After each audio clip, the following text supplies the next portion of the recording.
American depository receipt and global depository receipt. तुमने shares के बारे में तो सुना है। जब एक कंपनी शेयर्स बाजार में लाती है उसको क्या बोलते हैं? IPO, initial public offer. फिर उसका खरीदी बिक्री शुरू होता है। उसके बाद वो कहाँ बेचा जाता है? शेयर बाजार में। मेन दो शेयर बाजार कौन से? बॉम्बे स्टॉक एक्सचेंज और दूसरा नेशनल स्टॉक एक्सचेंज। अब एचडीएफसी, आईसीआईसीआई, ये लोग करोड़ों में बन गए हैं कंपनी। अब ये लोग सोचते हैं कि अमेरिकन शेयर मार्केट, जिसको न्यूयॉर्क स्टॉक एक्सचेंज बोलते हैं, और टेक्नोलॉजी शेयर्स को नैस्डैक बोलते हैं, तो वहां पे एंटर किए जाए। लेकिन जैसे शेयर बाजार को कंट्रोल कौन करता है? SEBI, securities and exchange board of India. American share market को कंट्रोल करने वाला संस्था को एसईसी बोलते हैं, सिक्योरिटीज एक्सचेंज कमीशन। और उनके कायदे बहुत ज्यादा सख्त रहते हैं। तुमको तुम्हारा अकाउंट्स अमेरिकन अकाउंट्स के हिसाब से बनाना पड़ता है। उनका फाइनेंशियल ईयर अलग, अपना फाइनेंशियल ईयर अलग है, तो कॉम्प्लेक्सिटी बहुत ज्यादा बढ़ जाती है। सो अभी फ्री मार्केट इकोनॉमी हो गया है। आज अपन आराम से 50 लाख रुपए तक के शेयर्स इंडिया में घर बैठे खरीद सकते हैं। ये सारी डेवलपमेंट्स हुआ है। तुम अमेरिकन एप्पल के भी शेयर्स यहाँ से खरीद सकते हैं, पहले नहीं पॉसिबल था। अभी विद लिमिट तुम खरीदे जा सकते हैं। सो अमेरिका में एनवाईएसई और नैस्डैक जो है, national association of securities dealer automated quotation, अब जो लिस्टिंग वहां पे करना है, लिस्टिंग मतलब खरीदी बिक्री, इंडिया का बीएसई एनएसई में तो है, एचडीएफसी है, तुम्हारा महिंद्रा सब है, लेकिन वो लोग एनवाईएसई में आराम से जा नहीं सकते। ठीक है, इन वहां के जो स्टॉक एक्सचेंज के पॉलिसीज इंडिया के स्टॉक एक्सचेंज के पॉलिसीज से बहुत ज्यादा कड़क है, तो डायरेक्ट ये लोग लिस्टिंग करते नहीं है। लेकिन फिर भी इंडियन कंपनीज चाहते हैं कि लिस्टिंग हो। तो अभी तुम्हारे पास एक ऑप्शन है, ड्राइविंग लाइसेंस मिलता है 18, तुम्हारी एज 15-16 है, तुम फिर भी गाड़ी चलाना चाहते हो। तो कुछ गाड़ी आते हैं ना जिसको लाइसेंस नहीं लगता, कौन सी गाड़ी रहती है? इलेक्ट्रिक गाड़ी। तुम वो गाड़ी चलाओ, आराम से चला सकते हो, उसका एक स्पीड लिमिट भी होगा, लीगल भी हो जाता है। सो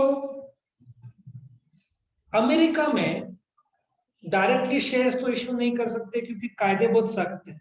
तो इंडिया वाले क्या करते हैं, डॉलर डिनोमिनेटेड जो शेयर्स है, जिसको शेयर्स पूरी तरीके से नहीं है बट लगभग शेयर्स है, वो एडीआर, अमेरिकन डिपॉजिटरी रिसीट, और अमेरिका छोड़ के बाकी देश में जीडीआर, ग्लोबल डिपॉजिटरी रिसीट होता है। अब ये होता क्या है, एक बीच में एक संस्था रहता है, जैसे अपना बोलते हैं ना लॉकर, एक संस्था रहता है, एचडीएफसी उस डिपॉजिटरी के पास शेयर्स इश्यू करता है। जैसे सिटी बैंक एक डिपॉजिटरी है, सोचो। तो ये एचडीएफसी है, ठीक है, ये एचडीएफसी है और ये सिटी बैंक का एक डिपॉजिटरी है, ठीक है। तो एचडीएफसी शेयर्स इश्यू करेगा सिटी बैंक, ठीक है ना, bank of New York, city group, ये फॉरेन डिपॉजिटरी बैंक है। और ये डिपॉजिटरी बैंक एडीआर और जीडीआर इश्यू करेंगे शेयर्स के अगेंस्ट। मतलब ऐसा सोचो, तुमने 100 शेयर्स गिरवी रखा और उसके नाम पर लगभग वैसा टाइप का वो लोग एडीआर इश्यू करेंगे। क्योंकि फुल फ्लेजेड शेयर्स तुम इश्यू करोगे तो एसईसी के कायदे लागू होंगे और वो कायदे बहुत डिफिकल्ट है, तुम डायरेक्टली तो इश्यू कर ही नहीं पाओगे फिर, क्योंकि तुमको अकाउंट्स भी अमेरिका के हिसाब से मेंटेन करना पड़ेगा। इंडिया वाले बोलेंगे हमारे हिसाब से टैक्स के लिए, तो तुमको डुअल सेट ऑफ अकाउंटिंग रखना पड़ेगा। फिर वहां के अब हर 3 महीने में तुमको प्रॉफिट लॉस बताना पड़ता है शेयर बाजार को। शेयर बाजार मजाक नहीं है, कुछ भी चेंज हुआ बताना पड़ता है तुमको, वहां पे भी बताना पड़ेगा, यहाँ पे भी बताना पड़ेगा, कॉम्प्लेक्सिटी बढ़ जाता है। तुमको बताना ही पड़ेगा, मतलब, लेकिन वहां का अकाउंट उल्टा है, लायबिलिटी एसेट सब उल्टा है, वहां के सिस्टम्स अलग है, इंडिया के सिस्टम्स अलग है। तो कॉम्प्लेक्सिटी बहुत होता है, तुमको हर चेंज बताना पड़ेगा। कुछ कंपनी में डायरेक्टर्स चेंज हुए तो शेयर बाजार इंडिया और अमेरिका का शेयर बाजार नहीं बताया तो पेनल्टीज बैठता है। तो तुम एक शेयर बाजार को हैंडल करना डिफिकल्ट हो जाता है, तुम अमेरिका का तो और भी ज्यादा स्ट्रिक्ट है। तो बेस्ट है डिपॉजिटरी में शेयर जमा करो, उसके नाम पर वो लोग एडीआर इश्यू करेंगे, तो तुमको अकाउंट अलग से मेंटेन करने की जरूरत नहीं पड़ेगी, तुम्हारा लोड कम हो जाएगा।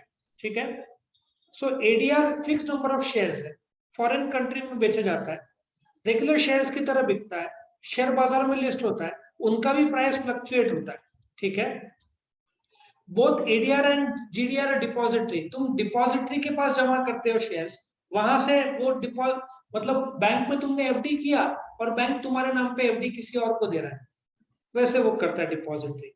सिर्फ लोकेशन की बात है, यूएस से रहेगा तो एडीआर होगा, अमेरिकन डिपॉजिटरी रिसीट, वो डॉलर्स में ट्रेड हो, यूरोप में होगा या बाकी देश में होगा तो जीडीआर में होगा, ग्लोबल डिपॉजिटरी रिसीट। लेकिन तुमको उतने शेयर्स तुम्हारे लॉक हो जाएंगे, तुम्हारे 100 शेयर्स मार्केट में, तुमने 20 शेयर डिपॉजिटरी को इश्यू किया तो वो लॉक हो जाएगा डिपॉजिटरी में, उसके नाम पर एडीआर, ये फिर 20 शेयर खरीदे बेचे नहीं जाएंगे, उसके नाम पर एडीआर या जीडीआर इश्यू होगा।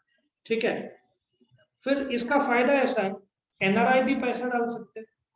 जैसे इंडियन वाले, तुमको एप्पल के शेयर्स खरीदने हैं, तुम्हारे पास 5 करोड़ है, इंडियन गवर्नमेंट काय का अलाउड करता तुमको, सिर्फ 50 लाख का परमिशन। सो अमेरिका वाले भी तो आसानी से इंडिया में शेयर्स खरीदने देंगे नहीं उनके सिटीजन्स को जो इंडिया के नाम पर एनआरआई है। सो एनआरआई भी विद लिमिट्स खरीदेंगे और रेगुलर ट्रेडिंग अकाउंट की तरह होगा।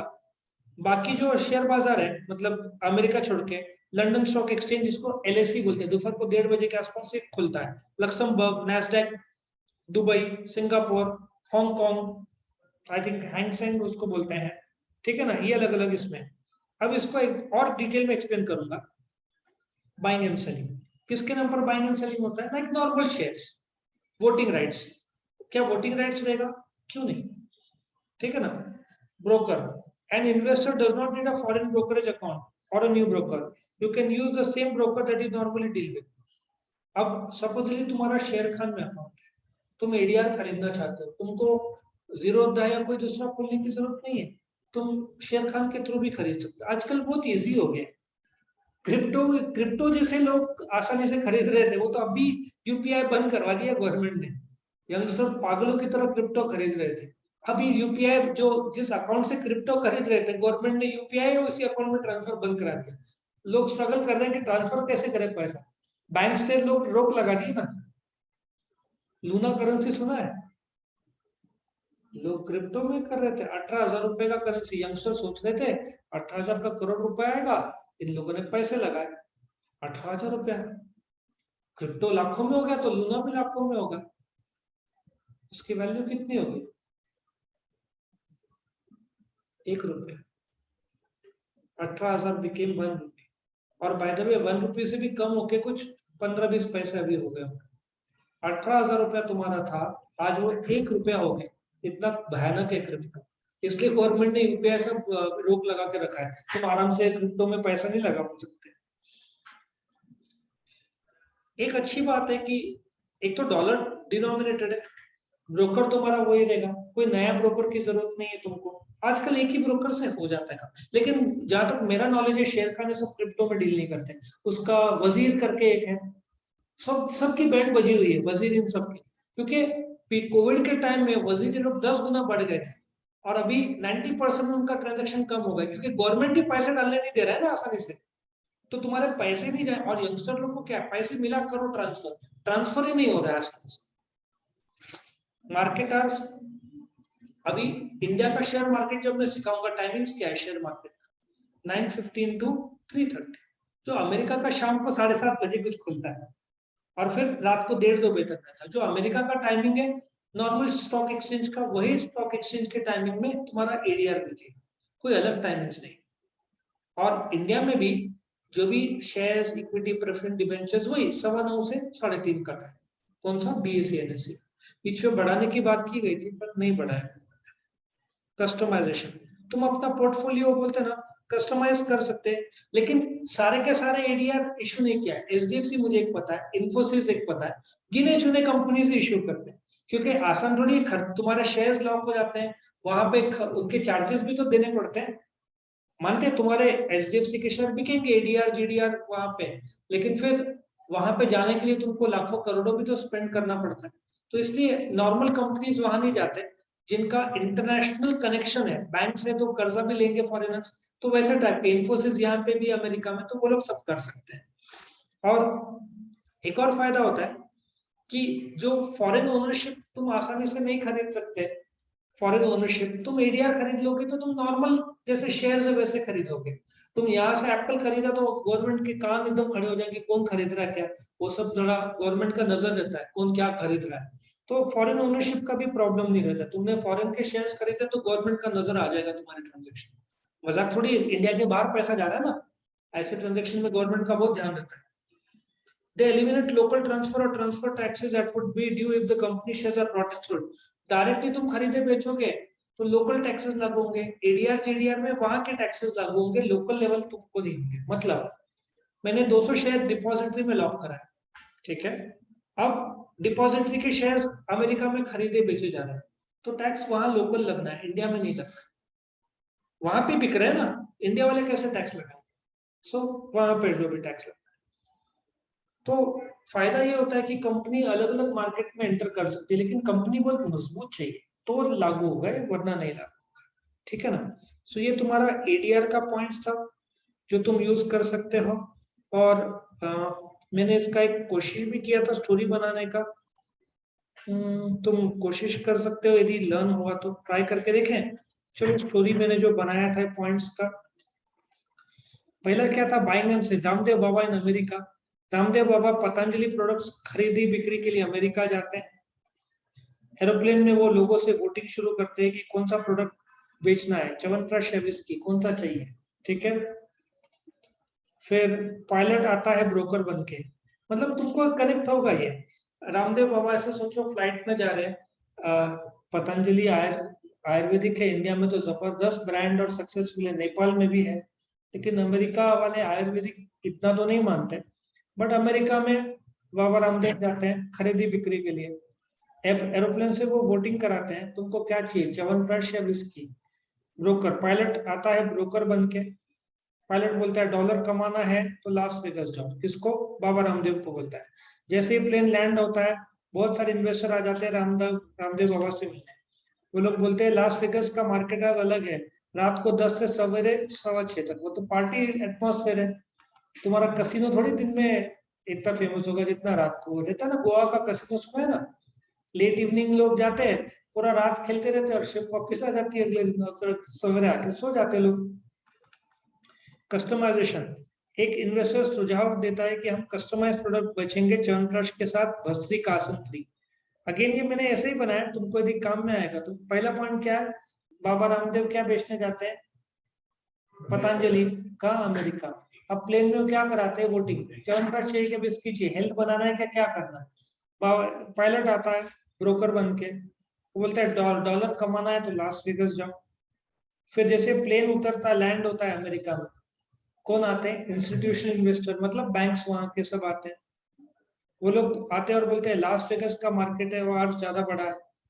एक इन्वेस्टर सुझाव देता है हम कस्टमाइज प्रोडक्ट बेचेंगे च्यवनप्राश के साथ, और सब लोग लास वेगास पहुंचते हैं, वहां का एक फॉरेन ओनर आता है और बोलता है यहाँ कसिनो में कोई लिमिटेशन नहीं भारत की तरह, यहाँ पे आसानी से तुम नहीं खेल सकते भाई, टैक्स भी और अलाउड भी नहीं हर चीज। रामदेव बाबा पूछते हैं लोकल च्यवनप्राश बेचना है कितना लोकल टैक्स लगेगा, और इतने में बाबा के फोन में एक मैसेज आता है कि आप कवरेज क्षेत्र के बारे ये बिहार है। ऐसे कुछ तो बनाया था, या थोड़ा कम में आया तो यूज कर लेना इसको।